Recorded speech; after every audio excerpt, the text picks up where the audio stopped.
Hello student, welcome to CRP academy. CRP একাডেমিতে তোমাদের সকলকে স্বাগত এবং প্রত্যেককে গুড মর্নিং।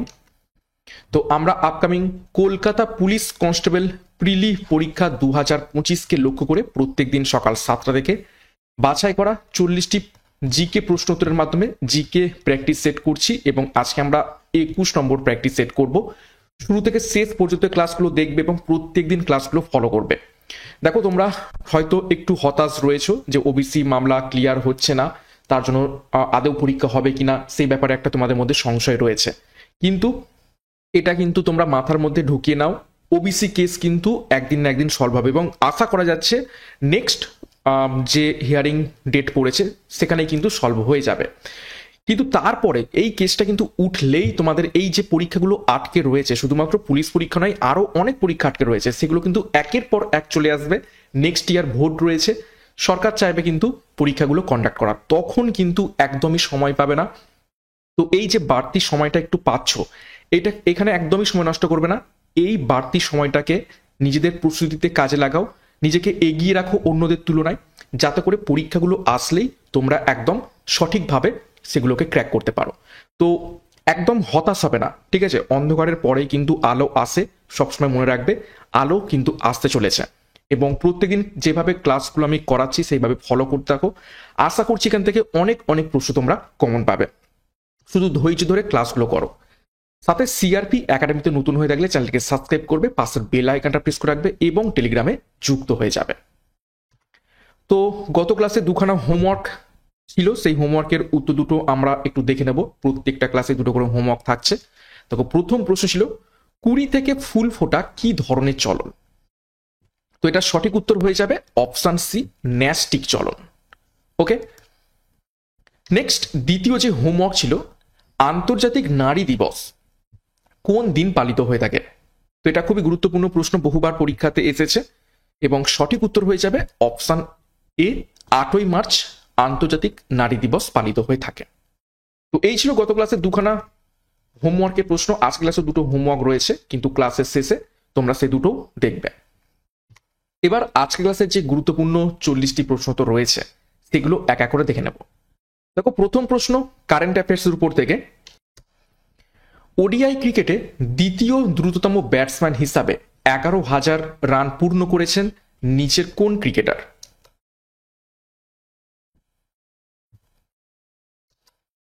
ওডিআই ক্রিকেটে দ্বিতীয় দ্রুততম ব্যাটসম্যান হিসাবে 11,000 রান পূর্ণ করেছে নিচের কোন ক্রিকেটার? সঠিক উত্তর হবে অপশন বি, রোহিত শর্মা। এবং ফার্স্ট অবশ্যই বিরাট কোহলি।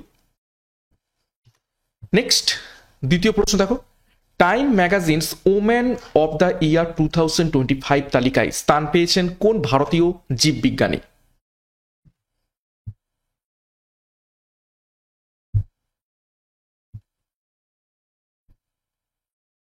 তো সঠিক উত্তর হবে option B, Purnima Devi Barman. Purnima Devi Barman Times magazines women of the year 2025-এ ভারতীয় জীববিজ্ঞানী হিসাবে স্থান পেয়েছেন।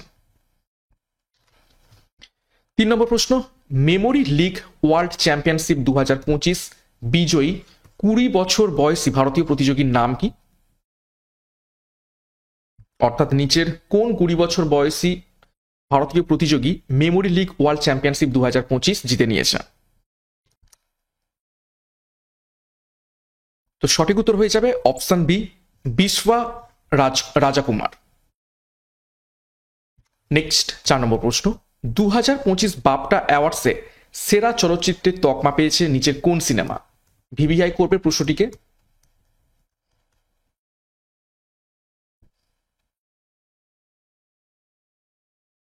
তো সঠিক উত্তর হবে, মিলিয়ে নাও, অপশন সি, কনক্লেভ। কনক্লেভ নামক এই চলচ্চিত্রটি 2025 বাফটা অ্যাওয়ার্ডে সেরা চলচ্চিত্রের তকমা পেয়েছে। নেক্সট গুরুত্বপূর্ণ ঘোষণা, কনস্টেবল পরীক্ষাকে লক্ষ্য করে police golden batch 2025, sub inspector পরীক্ষাকে লক্ষ্য করে ডবল স্টার খাকি ব্যাচ 2025, যেখানে তোমরা প্রিলি এবং মেন্স দুটো পরীক্ষারই সেরা প্রস্তুতি একটা ব্যাচ কোর্সেই পেয়ে যাবে এবং পরীক্ষার সিলেবাস এবং এক্সাম প্যাটার্ন অনুযায়ী প্রত্যেকটা বিষয়ের প্রত্যেকটা অধ্যায় ধরে ধরে ডিসক্রিপটিভ প্যাটার্নে থিওরি এবং তার সাথে প্রশ্নোত্তর, সাথে মক টেস্ট এবং পিডিএফ তোমরা পাবে। এর সাথে 80টি প্র্যাকটিস সেট, 3500 প্রশ্ন উত্তর নিয়ে প্র্যাকটিস ব্যাচ এবং রেলওয়ে পরীক্ষাকে লক্ষ্য করে বন্দে ভারত এক্সপ্রেস ব্যাচ, যেখানে এনটিপিসি, রেলওয়ে গ্রুপ ডি এবং আরপিএফ এর সেরা প্রস্তুতি পাবে। বিস্তারিত ডিসক্রিপশন বক্সে পেয়ে যাবে। পরীক্ষার সেরা প্রস্তুতি, সঠিক গাইডেন্স এবং স্টাডি মেটের মাধ্যমে নেওয়ার জন্য এখনই যুক্ত হয়ে যাও, যোগাযোগ করো 9647553612 নাম্বারে। 5 নম্বর প্রশ্ন দেখো, কোন নদীর তীরে বিখ্যাত বিজয়নগর অবস্থিত ছিল?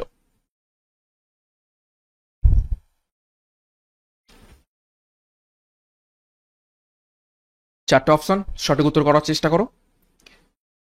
তো উত্তরটা মিলে নাও। অপশন এ, তুঙ্গভদ্রা নদী তীরে বিখ্যাত বিজয়নগর সাম্রাজ্য অবস্থিত ছিল। দেখো কিছু গুরুত্বপূর্ণ শহর এবং কোন কোন নদী তীরে অবস্থিত একটু দেখে নেই।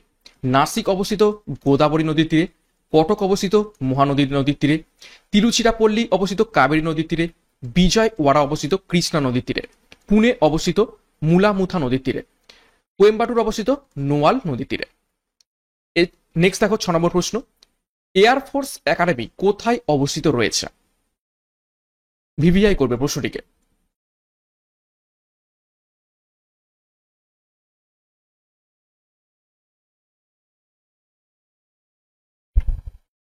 সঠিক উত্তর হবে অপশন বি, হায়দ্রাবাদে অবস্থিত রয়েছে এয়ারফোর্স একাডেমি।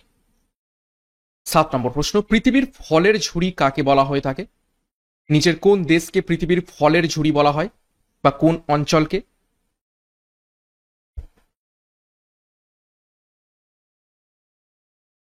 সঠিক উত্তর অপশন সি, ভূমধ্যসাগরীয় অঞ্চলকে পৃথিবীর ফলের ঝুড়ি বলা হয়ে থাকে। দেখো কিছু গুরুত্বপূর্ণ উপনাম দেখে নেব বিভিন্ন দেশের কি কি রয়েছে। সোনালী পশমের দেশ বলা হয় অস্ট্রেলিয়াকে, বজ্রপাতের দেশ বলা হয় ভুটানকে, থান্ডার ড্রাগনের দেশ বলা হয় ভুটানকে, প্রাচ্যের মুক্ত বলা হয় শ্রীলঙ্কাকে, সূর্যোদয়ের দেশ বলা হয় জাপানকে, ভূমিকম্পের দেশ বলা হয় জাপানকে। এছাড়া সোনালী প্যাগোডার দেশ বলা হয় মায়ানমারকে, সহস্র হ্রদের দেশ বলা হয় ফিনল্যান্ডকে, কেকের দেশ বলা হয় স্কটল্যান্ডকে, শ্বেত হস্তির দেশ বলা হয় থাইল্যান্ডকে, বায়ুকলের দেশ বলা হয় নেদারল্যান্ডকে এবং নিশীথ সূর্যের দেশ বলা হয় নরওয়েকে। 8 নম্বর প্রশ্ন, চিত্রগুপ্ত কোন সাহিত্যিকের ছদ্মনাম?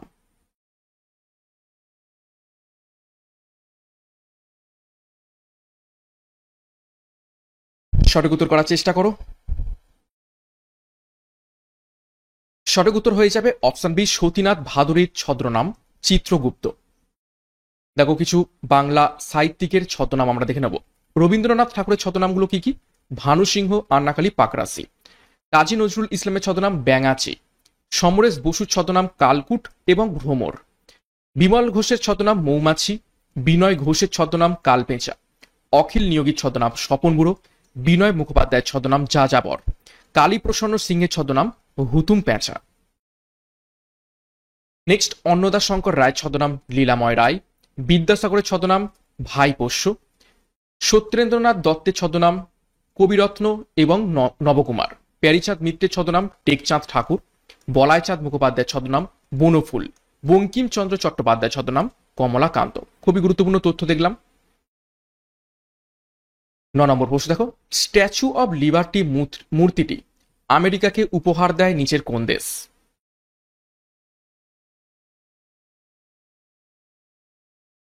স্ট্যাচু অফ লিবার্টি অ্যাকচুয়ালি তামার তৈরি। যখন এই গিফট করা হয়েছিল তখন একদম তামার রং ছিল, কিন্তু এখন অক্সিডাইজ হয়ে একদম সবুজ রং হয়ে গেছে। তো গিফট করেছিল অপশন এ, ফ্রান্স। 10 নম্বর প্রশ্ন, জেনারেল অ্যাসেম্বলি কবে ইউএন এর পতাকা গ্রহণ করে? ইউনাইটেড নেশনসের পতাকা নিচের কোন তারিখে কোন সালে গৃহীত হয়েছিল? ভিভিআই করবে।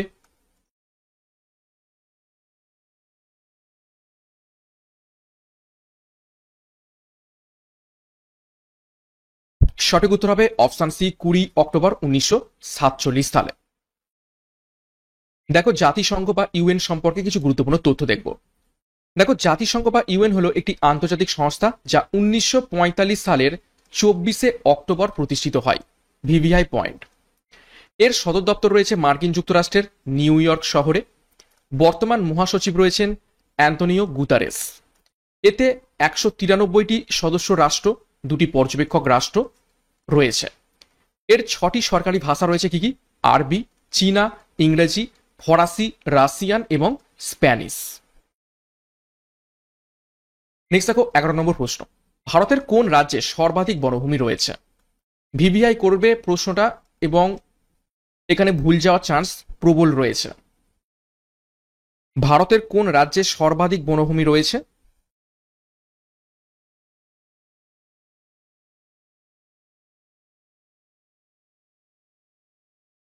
সঠিক উত্তর হবে অপশন বি, মধ্যপ্রদেশে সর্বাধিক বনভূমি রয়েছে। আর যদি বলে পার্সেন্টেজ ওয়াইজ বেশি, সেটা হবে মিজোরামে। যদি বলে পার্সেন্টেজ ওয়াইজ সব থেকে বেশি কোথায় রয়েছে বা শতকরা বনভূমি সর্বাধিক কোথায় বেশি রয়েছে, সেটা হচ্ছে মিজোরামে। আর যদি বলে টোটালে কত মানে সর্বাধিক বনভূমি, সেটা হচ্ছে মধ্যপ্রদেশ। 12 নম্বর প্রশ্ন, সমাচার দর্পণ সম্পাদক কে ছিলেন? একটি ঐতিহাসিক সংবাদ পত্রিকা সমাচার দর্পণ, তো তার সম্পাদক কে ছিলেন? সঠিক উত্তর option A, John Clark Marshman. দেখো কিছু গুরুত্বপূর্ণ ঐতিহাসিক সংবাদ পত্রিকা, তাদের সম্পাদক কারা ছিলেন একটু দেখে নেব। তত্ত্ববোধিনী পত্রিকার সম্পাদক অক্ষয় কুমার দত্ত, অমৃতবাজার পত্রিকার সম্পাদক ছিলেন শিশির কুমার ঘোষ এবং মতিলাল ঘোষ। সংবাদ প্রভাকর পত্রিকার সম্পাদক ছিলেন ঈশ্বরচন্দ্র গুপ্ত, সংবাদ ভাস্কর পত্রিকারও সম্পাদক ছিলেন ঈশ্বরচন্দ্র গুপ্ত। বেঙ্গল গ্যাজেট পত্রিকার সম্পাদক ছিলেন জেমস অগাস্টাস হিকি। যুগান্তরের সংবাদ পত্রিকার সম্পাদক ছিলেন ভূপেন্দ্রনাথ দত্ত এবং বারীন্দ্র কুমার ঘোষ। সুলভ সমাচার, তার সম্পাদক ছিলেন কেশবচন্দ্র সেন। সংবাদ কৌমুদীর সম্পাদক ছিলেন রাজা রামমোহন রায়। নেক্সট, কেশরী পত্রিকার সম্পাদক ছিলেন বাল গঙ্গাধর তিলক। সঞ্জীবনী পত্রিকার সম্পাদক ছিলেন কৃষ্ণকুমার মিত্র। আল হিলাল পত্রিকার সম্পাদক ছিলেন আবুল কালাম আজাদ। ইন্ডিয়ান সোশিওলজিস্ট পত্রিকার সম্পাদক ছিলেন শ্যামজি কৃষ্ণ বর্মা। সন্ধ্যা পত্রিকার সম্পাদক ছিলেন ব্রহ্মবান্ধব উপাধ্যায়। ইন্ডিপেন্ডেন্ট পত্রিকার সম্পাদক ছিলেন মতিলাল নেহেরু। 13 নম্বর প্রশ্ন, আন্তর্জাতিক যুব দিবস কবে পালিত হয়?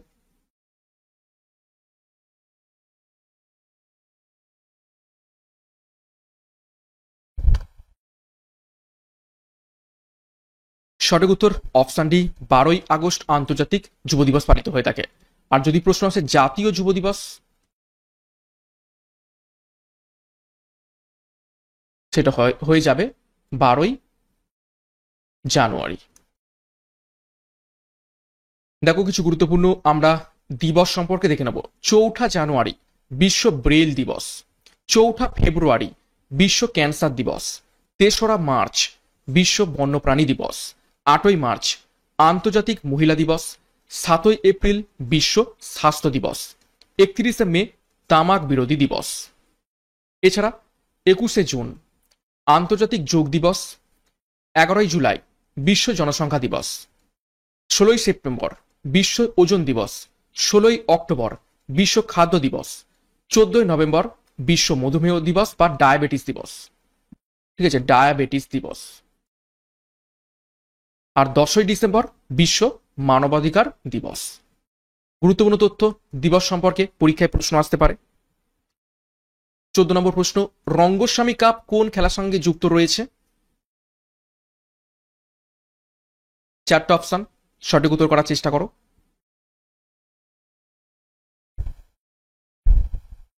সঠিক উত্তর দেখে নাও, অপশন সি, হকি খেলার সাথে সম্পর্কিত রয়েছে রঙ্গস্বামী কাপ। 15 নম্বর প্রশ্ন, সাইলেন্ট ভ্যালি কোথায় অবস্থিত রয়েছে?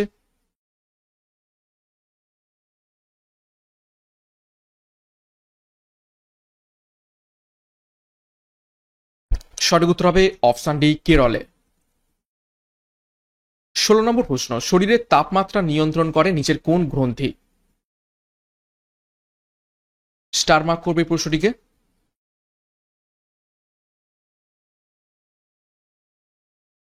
সঠিক উত্তর দেখে নাও, অপশন সি, হাইপোথ্যালামাস শরীরের তাপমাত্রা নিয়ন্ত্রণ করে থাকে।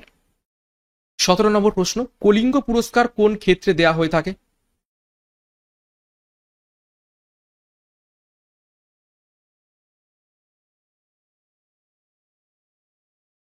সঠিক উত্তর হবে অপশন বি, বিজ্ঞান ক্ষেত্রে কলিঙ্গ পুরস্কার দেয়া হয়ে থাকে। দেখো কিছু পুরস্কার এবং সেগুলো কোন কোন ক্ষেত্রের সাথে সম্পর্কিত একটু দেখে নিই। পুলিৎজার পুরস্কার সম্পর্কিত সাংবাদিকতা, সাহিত্য এবং সঙ্গীতের সাথে। গ্র্যামি পুরস্কার সম্পর্কিত সঙ্গীতের সাথে। কলিঙ্গ পুরস্কার বিজ্ঞানের জনপ্রিয়তার সাথে। ভাটনগর পুরস্কার সম্পর্কিত রয়েছে বিজ্ঞান এবং প্রযুক্তির সাথে। অ্যাকচুয়ালি এটা শান্তি স্বরূপ ভাটনগর পুরস্কার। যা জ্ঞানপীঠ পুরস্কার সম্পর্কিত রয়েছে সাহিত্যের সাথে। অর্জুন পুরস্কার সম্পর্কিত রয়েছে খেলাধুলার সাথে। নেক্সট, আর্যভট্ট পুরস্কার সম্পর্কিত রয়েছে মহাকাশ বিদ্যার জনপ্রিয়তার সাথে। পরমবীর চক্র সম্পর্কিত রয়েছে সামরিক ক্ষেত্রে সর্বোচ্চ সম্মান। মহাবীর চক্র হলো দ্বিতীয় সর্বোচ্চ সামরিক সম্মান। বীর চক্র হচ্ছে তৃতীয় সর্বোচ্চ সামরিক সম্মান। আর অশোক চক্র হচ্ছে শুধুমাত্র সামরিক ক্ষেত্রে দেয়া হয়ে থাকে। 18 নম্বর প্রশ্ন, আঞ্চলিক উপদেষ্টা পরিষদগুলি গঠিত হয়েছে নিচের কোনটির দ্বারা? চারটে অপশন, সংবিধানের দ্বারা, সংসদীয় আইনের দ্বারা, 42তম সংবিধান সংশোধনী আইনের দ্বারা, নাকি অপশন ডি রাষ্ট্রপতি কর্তৃক জারি করা অর্ডিন্যান্স দ্বারা। তো 18 নম্বর প্রশ্নের সঠিক উত্তর হবে অপশন ডি রাষ্ট্রপতি কর্তৃক জারি করা অর্ডিন্যান্স দ্বারা আঞ্চলিক উপদেষ্টা পরিষদগুলি গঠিত হয়েছে। 19 নম্বর প্রশ্ন দেখো, সিমলিপাল বায়োস্ফিয়ার রিজার্ভ কোন রাজ্যে অবস্থিত রয়েছে?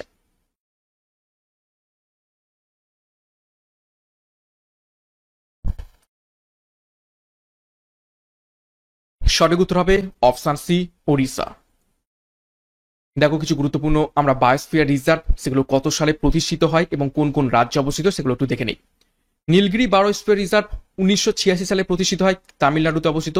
এছাড়া কেরালা এবং কর্ণাটকেও এর পার্ট রয়েছে। নন্দাদেবী বায়োস্ফিয়ার রিজার্ভ 1988 সালে প্রতিষ্ঠিত হয়, উত্তরাখণ্ডে অবস্থিত। নকরেক বায়োস্ফিয়ার রিজার্ভ 1988 সালে প্রতিষ্ঠিত হয়, মেঘালয় অবস্থিত। মান্নার উপসাগর বায়োস্ফিয়ার রিজার্ভ 1989 সালে প্রতিষ্ঠিত হয়, তামিলনাড়ুতে। সুন্দরবন বায়োস্ফিয়ার রিজার্ভ 1989 সালে প্রতিষ্ঠিত হয়, পশ্চিমবঙ্গে অবস্থিত রয়েছে। গ্রেট নিকোবর 1989 সালে প্রতিষ্ঠিত হয়, আন্দামান এবং নিকোবর দ্বীপপুঞ্জ। এগুলো কিন্তু সবই বায়োস্ফিয়ার রিজার্ভ, ঠিক আছে? Biosphere reserve. এছাড়া দেখো মানস বায়োস্ফিয়ার রিজার্ভ 1989 সাল আসামে অবস্থিত এবং সিমলিপাল বায়োস্ফিয়ার রিজার্ভ 1994 সাল ওড়িশাতে অবস্থিত রয়েছে। 20 নম্বর প্রশ্ন দেখো, সমাজ সেবার জন্য ম্যাগসেসে পুরস্কার প্রদান করে নিচের কোন দেশ?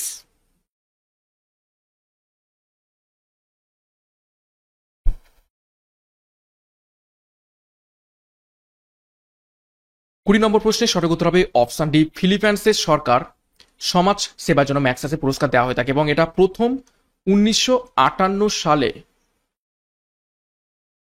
প্রথম দেওয়া হয়। কাকে? আমাদের ভারতবর্ষ থেকেই দেওয়া হয়েছিল, মানে ভারতবর্ষের একজনকে, সেটা হচ্ছে আচার্য বিনোবা ভাবেকে। 21 নম্বর প্রশ্ন, দ্য সংস অফ ইন্ডিয়া বইটি কার লেখা?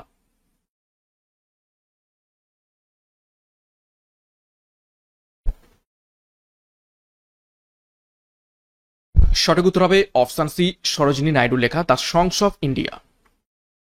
দেখো কিছু গুরুত্বপূর্ণ ঐতিহাসিক বই দেখে নেবো এবং তাদের রচয়িতার নাম দেখে নেবো। স্বপ্ন বাসব দত্তা লিখেছেন ভাস, রাজতরঙ্গিনী লিখেছেন কলহন, মৃচ্ছক টিকম লিখেছেন শূদ্রক, ডিভাইন কমেডি লিখেছেন দান্তে, সত্যার্থ প্রকাশ লিখেছেন স্বামী দয়ানন্দ সরস্বতী, লাইভ ডিভাইন লিখেছেন অরবিন্দ ঘোষ। এছাড়া গীত গোবিন্দ লিখেছেন জয়দেব, পঞ্চতন্ত্র লিখেছেন বিষ্ণু শর্মা, সূর্য সিদ্ধান্ত লিখেছেন আর্যভট্ট, অষ্টাধ্যায়ী লিখেছেন পাণিনি, অর্থশাস্ত্র লিখেছেন কৌটিল্য, রামচরিত লিখেছেন সন্ধ্যাকর নন্দী। আর এখান থেকে রামচরিত মানসকে লিখেছেন রামচরিত মানস, তিনি হবেন তুলসী দাস। 22 নম্বর প্রশ্ন, দারিদ্রতা দূরীকরণের জন্য PURA মডেলটি কার?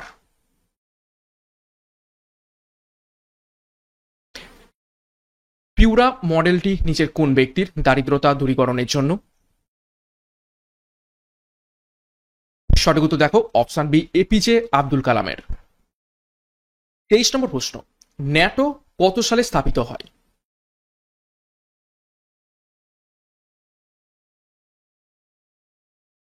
নিচের কোন সালে ন্যাটো স্থাপিত হয়েছিল? সঠিক উত্তর দেখো অপশন বি 1949 সালে। সদর দপ্তর কোথায় অবস্থিত রয়েছে? সেটা হবে ব্রাসেলস, বেলজিয়াম।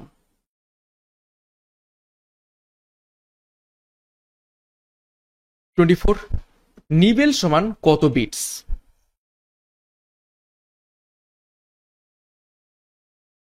বহুবার পরীক্ষাতে এসেছে। তো এক নিবেল সমান কত বিটস?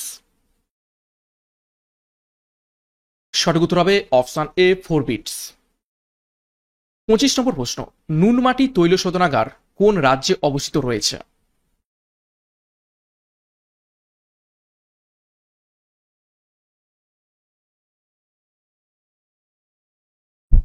25 নম্বর প্রশ্নের সঠিক উত্তর হবে আসামে নুনমাটি তৈল শোধনাগার অবস্থিত রয়েছে। দেখো কিছু তৈল শোধনাগার আমরা দেখে নেব কোন কোন স্থানে অবস্থিত, দেখে নেই। ডিগবয় তৈল শোধনাগার আসামে অবস্থিত, কোচিন তৈল শোধনাগার কেরালাতে অবস্থিত, মানালি তৈল শোধনাগার তামিলনাড়ুতে অবস্থিত, নারিমানাম তৈল শোধনাগার মুম্বাই মহারাষ্ট্র অবস্থিত, বারাউনি তৈল শোধনাগার বিহারে অবস্থিত, মথুরা তৈল শোধনাগার উত্তরপ্রদেশে অবস্থিত রয়েছে। এছাড়া বিনা তৈল শোধনাগার মধ্যপ্রদেশে অবস্থিত, জামনগর এবং ভাতিনার এই দুটো তৈল শোধনাগার গুজরাট অবস্থিত, তাতিপাকা তৈল শোধনাগার অন্ধ্রপ্রদেশে অবস্থিত, পারাদ্বীপ তৈল শোধনাগার উড়িষ্যাতে অবস্থিত এবং ভাতিন্ডা তৈল শোধনাগার পাঞ্জাবে অবস্থিত রয়েছে। খুবই গুরুত্বপূর্ণ তথ্য দেখলাম তৈল শোধনাগার সম্পর্কে। 26, যুদ্ধক্ষেত্রে রুমি কৌশল কে ব্যবহার করেছিলেন? নিচের কোন ব্যক্তি?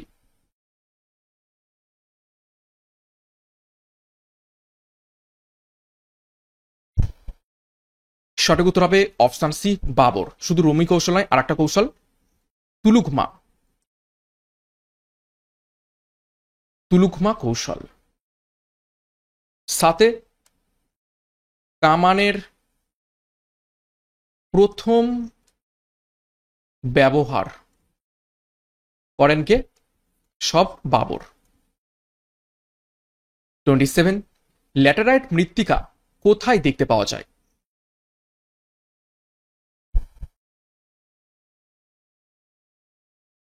নিচের কোন অঞ্চলে ল্যাটেরাইট মৃত্তিকা দেখতে পাওয়া যায়?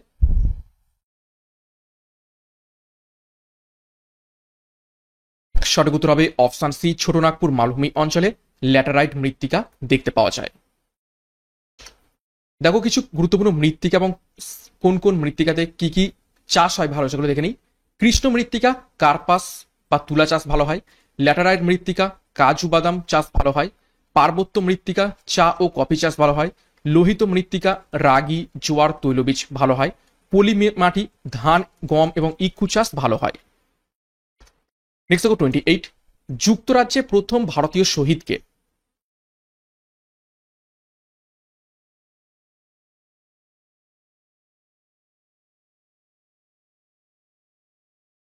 সঠিক উত্তর হবে অপশন সি মদনলাল ধিংরা। ডিটেলসে দেখবো। দেখো 1909 সালের 1 July M L Dhingra imperial ইনস্টিটিউটের ন্যাশনাল ইন্ডিয়ান অ্যাসোসিয়েশন দ্বারা আয়োজিত অ্যাট হোমে যোগদান এবং এই অ্যাট হোম অনুষ্ঠানের শেষেই অতিথিরা যাবার সময় মদনলাল ধিংরা ভারত অফিসের আধিকারিক স্যার কার্জন উইলিকে খুব কাছ থেকে গুলি করে হত্যা করেন এবং তার জন্য তাকে ফাঁসি দেওয়া হয় এবং যুক্তরাজ্যে বা বিদেশের মাটিতে প্রথম ভারতীয় শহীদ হচ্ছেন তিনি, মদনলাল ধিংরা। 29 নম্বর প্রশ্ন দেখো, দ্বৈত শাসনের প্রবর্তক নিচের কোন ব্যক্তি?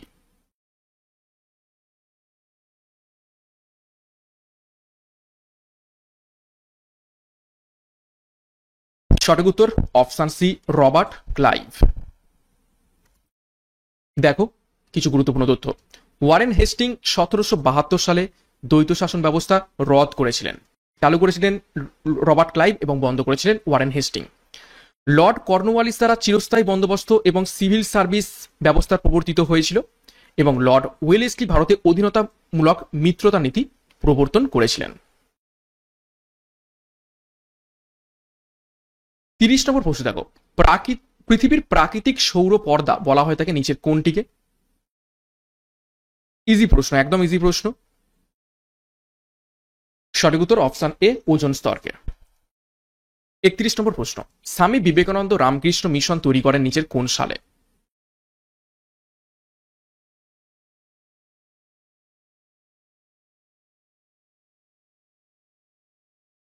সঠিক উত্তর হবে অপশন এ। 1897 সালে স্বামী বিবেকানন্দ রামকৃষ্ণ মিশন তৈরি করেছিলেন এবং 1893 সালে বিখ্যাত চিকাগো সম্মেলন করেছিলেন। দেখো কিছু গুরুত্বপূর্ণ শিক্ষা প্রতিষ্ঠান কোন কোন ব্যক্তি প্রতিষ্ঠা করেছিলেন কোন কোন সালে একটু দেখে নিই। এশিয়াটিক সোসাইটি প্রতিষ্ঠা করেন উইলিয়াম জোন্স 1784 সালে। বেনারস সংস্কৃত কলেজ প্রতিষ্ঠা করেন জোনাথন ডানকান 1792 সালে। ফোর্ট উইলিয়াম কলেজ প্রতিষ্ঠা করেন লর্ড ওয়েলেসলি 1800 সালে। শ্রীরামপুর মিশন প্রতিষ্ঠা করেন উইলিয়াম কেরি 1800 সালে। স্কুল বুক সোসাইটি প্রতিষ্ঠা করেন ডেভিড হেয়ার 1817 সালে। হিন্দু কলেজ প্রতিষ্ঠা করেন ডেভিড হেয়ার 1817 সালে। এছাড়া অ্যাংলো হিন্দু স্কুল প্রতিষ্ঠা করেন রাজা রামমোহন রায় 1822 সালে। একাডেমিক অ্যাসোসিয়েশন প্রতিষ্ঠা করেন ডিরোজিও 1828 সালে। স্কটিশ চার্চ কলেজ প্রতিষ্ঠা করেন আলেকজান্ডার ডাফ 1830 সালে। ক্যালকাটা মেডিকেল কলেজ প্রতিষ্ঠা করেন লর্ড বেন্টিং 1835 সালে।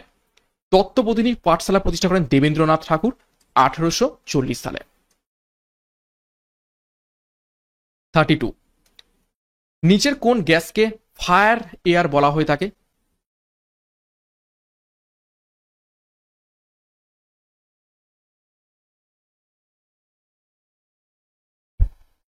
সঠিক উত্তর অপশন ডি অক্সিজেন। অক্সিজেন আগুন জ্বালাতে সাহায্য করে, তো যেই কারণে একে বলা হয় থাকে ফায়ার এয়ার। আর মিথেনকে কি বলা হয় থাকে?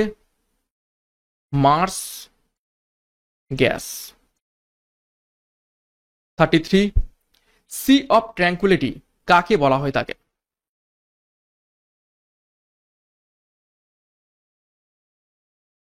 নিচের কোন পৃষ্ঠকে সি অফ ট্র্যাঙ্কুইলিটি বলা হয় থাকে?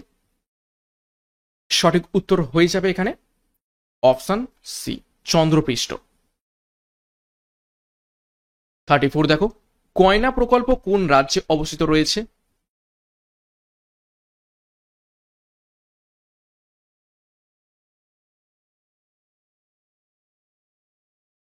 সঠিক উত্তর হবে অপশন ডি মহারাষ্ট্র অবস্থিত রয়েছে কয়না প্রকল্প। নেক্সট দেখো 35 তাঁতিয়া তোপি কার বিশ্বস্ত অনুচর ছিলেন?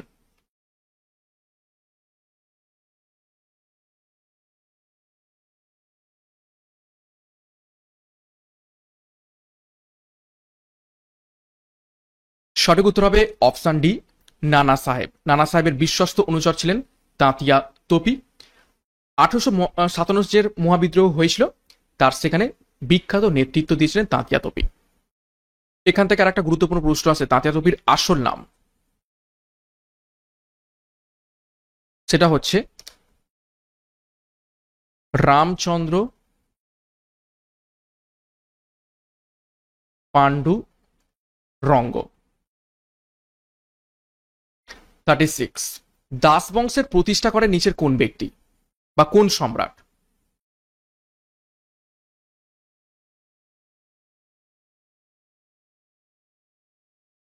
সঠিক উত্তর অপশন এ কুতুবুদ্দিন আইবক 1206 সালে দাস বংশের প্রতিষ্ঠা করেন এবং ইলতুৎমিশকে বলা হয় তাকে দাস বংশের প্রকৃত প্রতিষ্ঠাতা। 37 নম্বর প্রশ্ন ভারতের সবুজ বিপ্লবের জনক কাকে বলা হয়?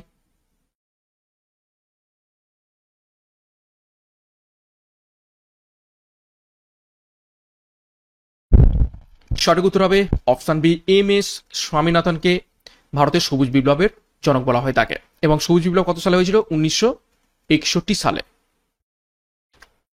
38 সাতপুরা পর্বত হলো কি ধরনের পর্বত?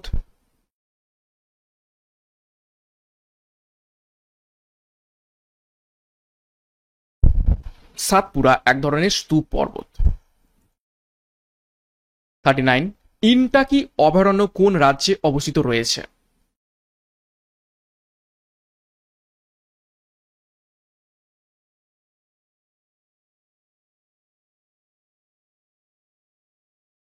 39 সঠিক উত্তর হবে অপশন ডি নাগাল্যান্ড। 40 নম্বর প্রশ্ন গোবর্ধন নামক কৌতুক চরিত্রের স্রষ্টা নিচের কোন ব্যক্তি?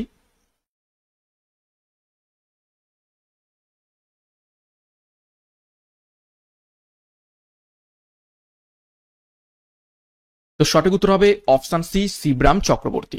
তো এই ছিল আজকের গুরুত্বপূর্ণ 40টা প্রশ্নোত্তর। 40-এর মধ্যে কার কত স্কোর হয়েছে কমেন্ট বক্সে কমেন্ট করবে। এবং আজ ক্লাসের যে দুটো হোমওয়ার্ক রয়েছে দেখে নাও। প্রথম প্রশ্ন হোমওয়ার্কের, কলকাতা বিশ্ববিদ্যালয় কত সালে স্থাপিত হয়? সঠিক উত্তর কি হবে তোমরা প্রত্যেকে মেন কমেন্ট বক্সে কমেন্ট করে জানাবে। এটা তোমাদের হোমওয়ার্ক রইল। এবং দ্বিতীয় হোমওয়ার্ক, শিব সমুদ্রম জলপ্রপাত কোন রাজ্যে অবস্থিত রয়েছে? পারলে চেষ্টা করবে কোন নদীর উপর রয়েছে সেটাও কিন্তু একটু কমেন্ট বক্সে কমেন্ট করবে। ওকে, এবং ক্লাসগুলো প্রত্যেক দিন ফলো করতে থাকো। ভালো লাগলে অবশ্যই একটা লাইক এবং কমেন্ট করে জানাও।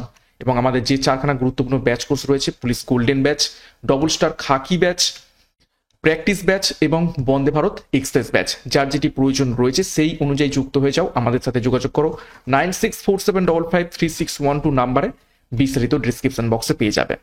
সাথে অবশ্যই সিআরপি একাডেমিতে নতুন হয়ে থাকলে চ্যানেলকে সাবস্ক্রাইব করো, পাশের বেল আইকনটা প্রেস করে রাখো এবং টেলিগ্রামে যুক্ত হয়ে যাও। তো আজকের মতো ক্লাসটাকে শেষ করছি। প্রত্যেকে all the best, thank you, by.